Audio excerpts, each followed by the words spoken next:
Hi, everyone. So, what I really want to shoot right now is the Carina Nebula.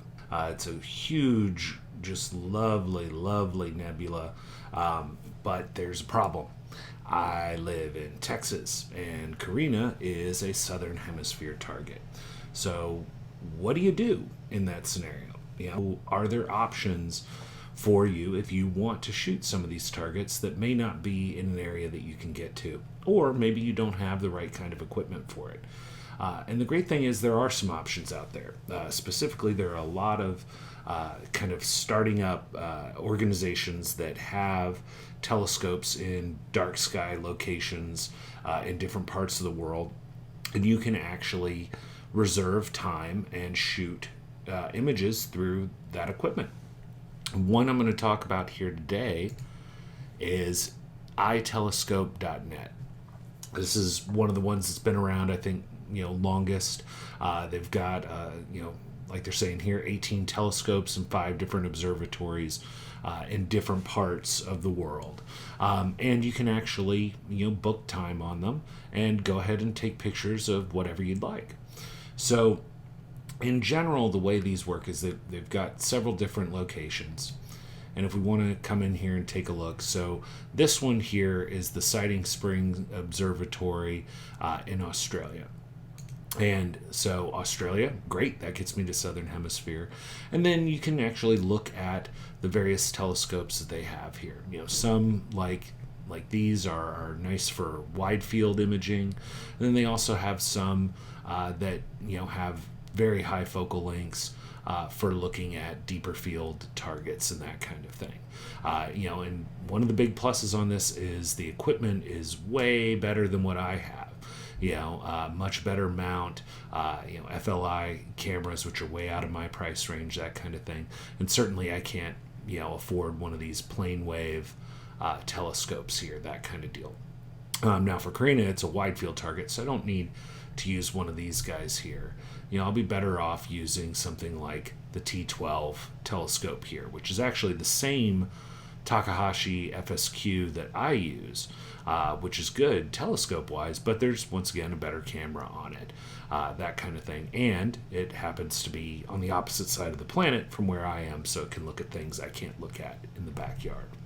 And the way that, in general, this works is you set up an account, and then you have pricing that you would come in. So you can subscribe to iTelescope.net, and you set it up on a monthly kind of plan.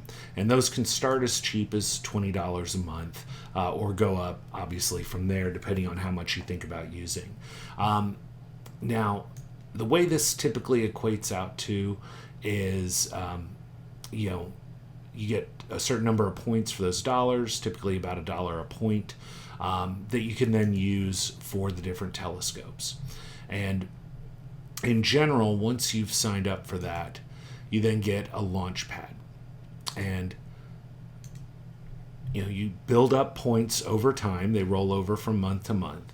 And then you can use them on the various telescopes. But each telescope has a little bit different rate on it depending on the expense of the equipment, demand, that kind of thing. They've set these rates. When you look at them, so you can see each one has a different kind of rate. And they also will kind of change those points based on the moon level. So, obviously if it's a very bright moon out and you're trying to do a red, green, blue kind of image, you're not going to get as high quality an image, so they don't charge you as much to use it. But this could be really handy if you're going to be imaging through filters. If you're going to do hydrogen alpha filters, and it's a 50% moon, that may not be too bad. And so getting a little bit of a discount on your rate would let you image longer. Now, how much time do you really need is kind of up to you and what target you're going to be going after. It is possible, since these are in nice dark sky locations, that maybe you don't want to take as many images, or maybe you just want to take a single snapshot image, in which case this can be, relatively cheap. However, if you want to do, a multi-hour session, these numbers can kind of add up quick. So what I've done on mine is I just had it at a relatively low level subscription and let my points build up over time, so that then, a few months down the road, maybe I can go and take images for an hour or a few hours, that kind of.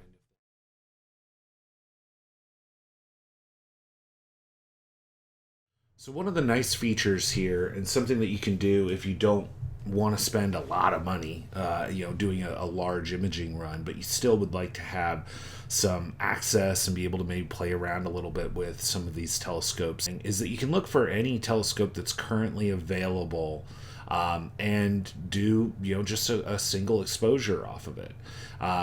Because of where they are and the kind of telescopes they are, these single exposures are actually pretty good.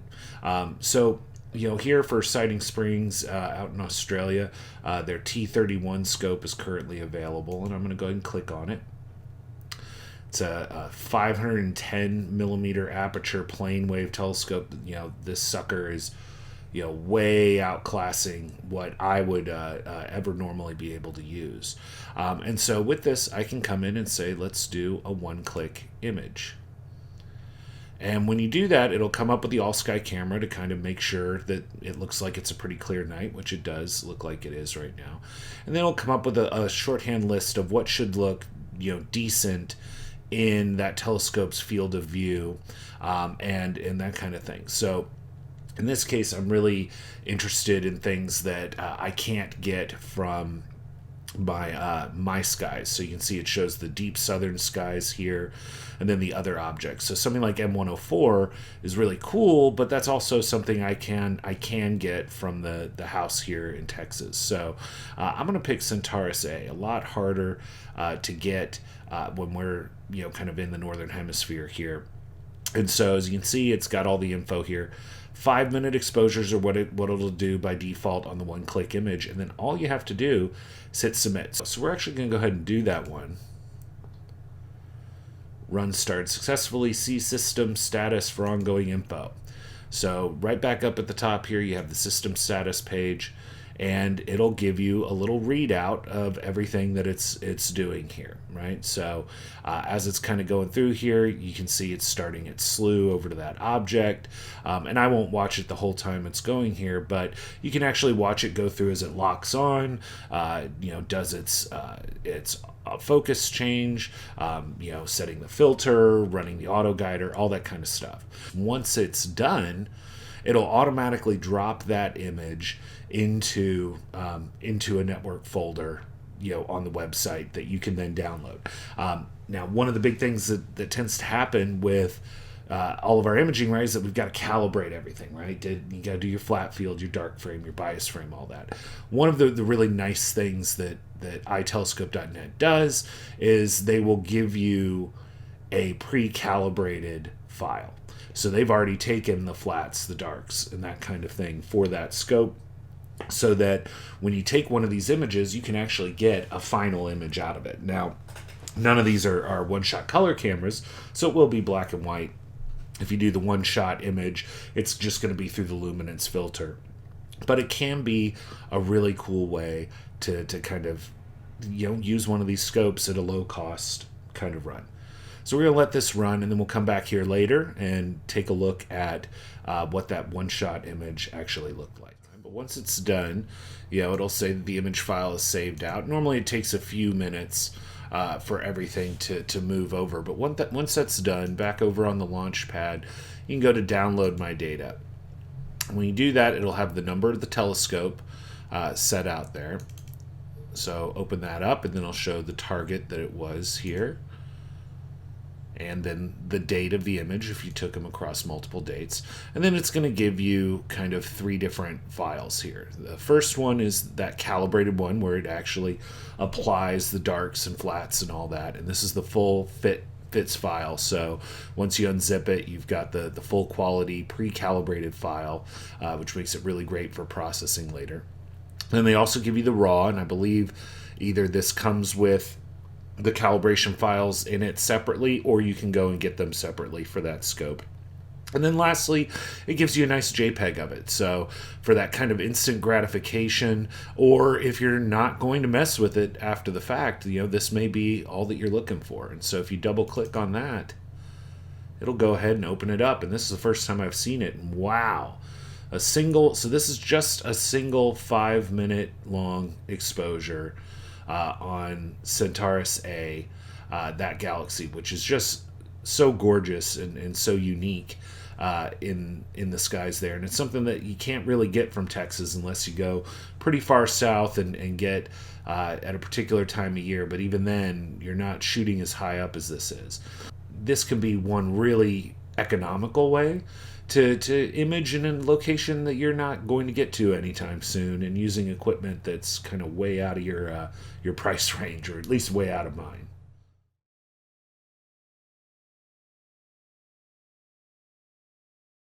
But looking at Australia, now that some of the wildfire, kind of issues have passed, it's a little bit easier to kind of get to. And so, looking at that, the T12 scope, versus the T8, which are the same scopes, but a little bit different in terms of the filters available, that kind of thing. But the T12 scope here, when I was looking at my pricing, is actually the most cost-effective from Siding Spring. Lets me get the most imaging time in there. So great. That's the one that I would want to check. And when looking at that launch pad, it shows each of the observatories, and you can see kind of this day-night map. So right now it's daytime here. I won't be able to use anything. But if I wanted to look at the one out in Spain, the Astrocamp one, as an example, then it'll show you kind of the current weather conditions, that kind of thing, whether or not it's in use or not, that kind of deal. And then you can actually log in to the servers for each of these scopes and make reservations on them, that kind of thing. So in my case, I was looking at that T12 one, and I just click on it.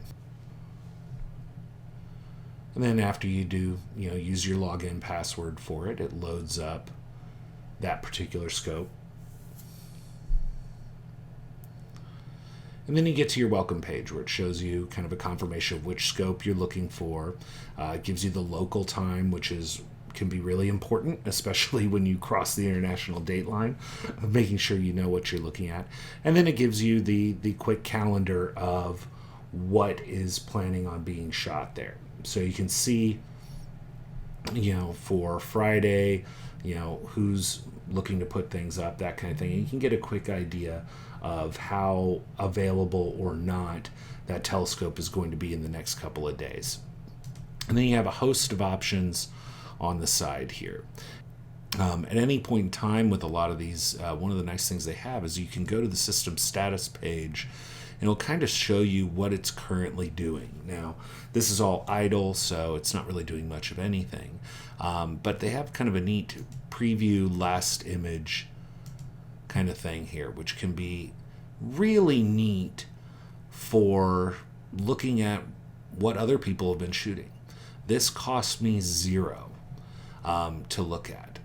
This is whatever image happened to be the last thing that this telescope was taking from one of the other imaging runs that someone had done. And as you can see, this is not bad. As a matter of fact, I kind of saved that image off, or if you go here and say open the image in a new tab, it'll give it to you rendered a little bit better. There's the actual just output of the camera. Let's say I then want to go ahead and make a reservation on this. The first thing that you're going to want to do, if you don't want to reserve the time and then just kind of be clicking around taking single images, is you'll want to go ahead and reserve time to go ahead and take run the imaging plan that you'd like to run. So to start off with that, in general, you'd start by saying, okay, I want to do deep sky. And you give yourself a plan name. In this case, I've already kind of started and done through this. But you give yourself a plan name. You can use their planner to help find targets that you're looking for. But in my case, I knew I was looking for the Carina Nebula. So I just called this the Carina RGB that I wanted there. put in the target name, in this case, Carina Nebula, and then just say get coordinates. It'll try to match that out, and if it can, it'll automatically put them over there. So great, now I've got the coordinates in there. And then you build up a little sequence of what it is you want to take. In my case, I put all of them together, and I broke this into a couple of different plans so I could split it out, in little time chunks that made more sense. They've got a neat repeat function here, so you could maybe just put it in one frame for each and then tell it to repeat them 5 times.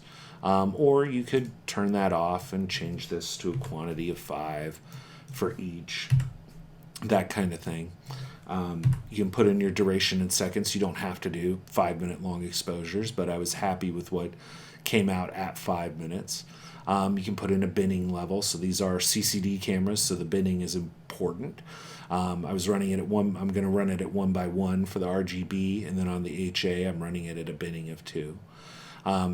You can add more line items if you're going to do more things on there. And then you have just checkboxes for some of the other things. Most of these appear to really be nice to haves instead of need to haves. The dither is the one that I find really important.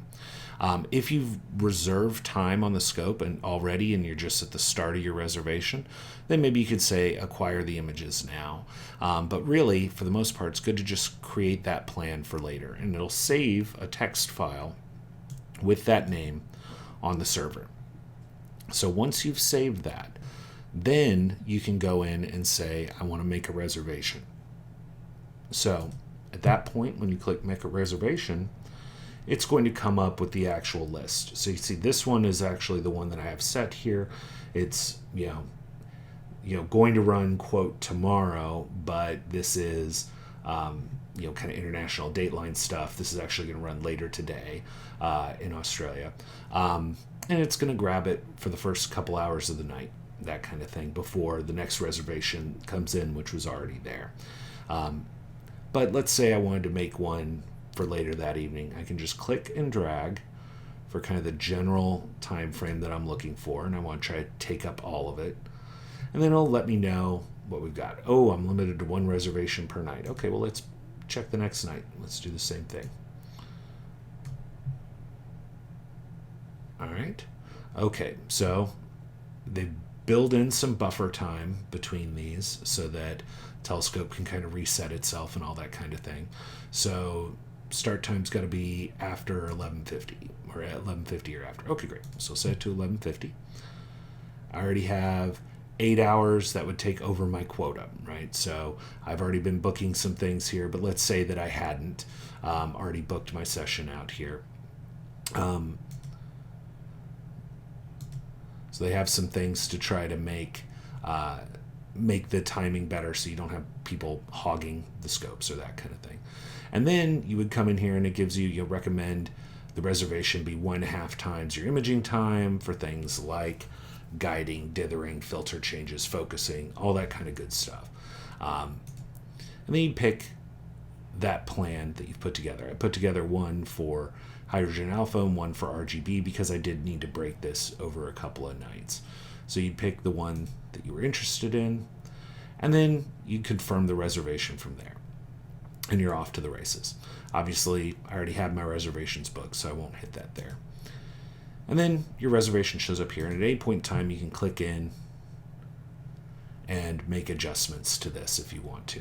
They have a nice reschedule button, and I like turning that on because that will go ahead if clouds come over or something like that, it can't be run. It'll automatically try to reschedule it for the next night that works for that same time slot, which can be kind of helpful if you have a few days worth of clear weather coming up, and maybe that first one isn't going to work. And then you have your reservation. So at that time, once it hits, the system will wake up, and if you're following along in the system status, it will start running through the script. I've got everything set up here. I've got my reservation made, and then essentially I'm just waiting until the time comes through for it to run through and do it. So what I'm going to do now is I'm going to go ahead and kind of stop recording at this point, and I'll come back once it's run through this, assuming all the weather holds and everything, and we'll take a look at what the actual, kind of output of this looks like. Okay, so I have run my imaging run on the Carina Nebula, and let's take a look at the results from the iTelescope.net service. So I ended up splitting my imaging run over 2 nights, just because they have some limits on how long you can kind of make your reservations for a particular night. So my first batch was 5 exposures per color channel, so red, green, and blue, and just doing the simple channel combine. I haven't really done any other processing here. This is the output on that image. So in my opinion, this is fantastic for 5-minute exposures per color channel. That's just crazy on how much it was coming out. Now, granted, I'm not super familiar with the Carina Nebula, so maybe it's just always that bright and that easy to get, but it really turned out well for me. And then once the second night was done, this was the result here. And so looking between them, I did the same stretch on both here.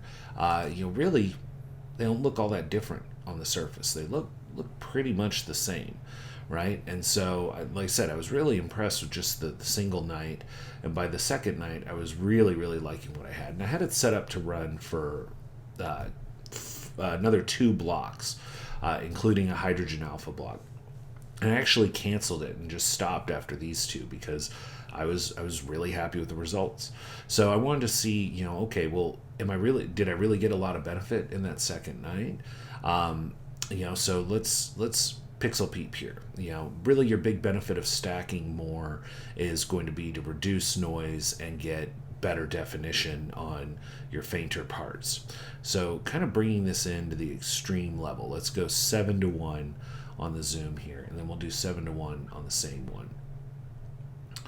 And really the difference, like I said, these were the same stretches applied here. You can see a little bit of noise, in all of this area here, the little speckles that are going on there. And I mean, it's like non-existent in the other image. Just adding that doubling of time there really took the noise level down.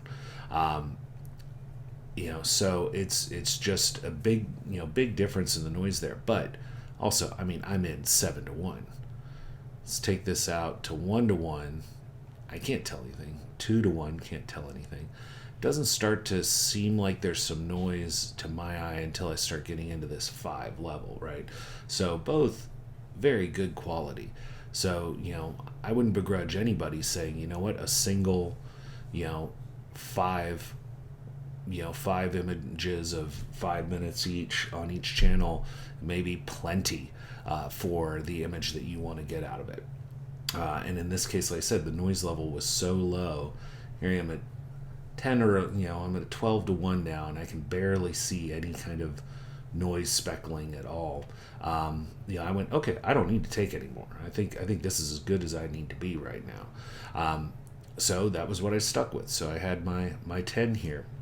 And the noise level was so low, honestly, that when I tried to run noise reduction on it, all that was happening was kind of flaring out of some of my stars. The background wasn't getting any better than what I already had because the noise level was so low. And so I just said, okay, fine. I just won't mess with it then. This is as is, so no linear noise reduction. So then I took it into my normal processing steps that I do. And the end result that I came up with was this here. So just a tremendous amount of data in here to play with. And I used a variety of techniques that I use all over the place. I made a starless version of this and combined it back in with the luminance and stuff that you can see in some of my other videos on deeper dive processing with some of this stuff. But overall, just really, really happy with the detail and the color quality and all of that. This is not blended in with hydrogen alpha. This is just the R, G, and B, not even separate luminance filter shots. So, for getting Carina. I think I got it. I'm very happy with how this turned out, and overall very happy with the iTelescope .net service. At least one of the nights that I was trying to shoot for kind of clouded out, and it automatically went ahead and closed the roof and rescheduled my appointment for that same time period on the next available day. And it even took a couple of pictures that were kind of bad, and they had a little link right in the email that comes out saying your run is done, where you can ask for the refund automatically if your session got clouded out or something, and they just applied it right away. So very, very solid, easy to use. I was super happy with the service and super happy with the result on the image here. And like I said, you can do lower times. This was about 2.5 hours total exposure. That original image we looked at of an hour and a half might have been plenty good, and saved you some money when you're running through the service there. So, and you can always do that 5-minute single click, one shot capture that I showed earlier. So a lot of options with this service. And that's not to say that this service is the only one out there. There's several others. I know Chilescope is one. I believe there's another one called Slooh, Slooh, and a couple others I've seen around that are starting the same kind of capability. But I do like iTelescope for kind of the different locations they have, and so far for the quality of the output. So hopefully this is a good option for you guys if you're either wanting to test around with gear that may be outside of all of our kind of reasonable price ranges, or if you want to take shots of targets that you can't get from your part of the world. So I hope that was helpful and interesting to you guys. iTelescope.net didn't pay me to do any of this. This is just one of those things that I happened to be wanting to use the service and try it out, and I figured I'd make a video on it. Until next time, I wish everybody clear skies. Thanks.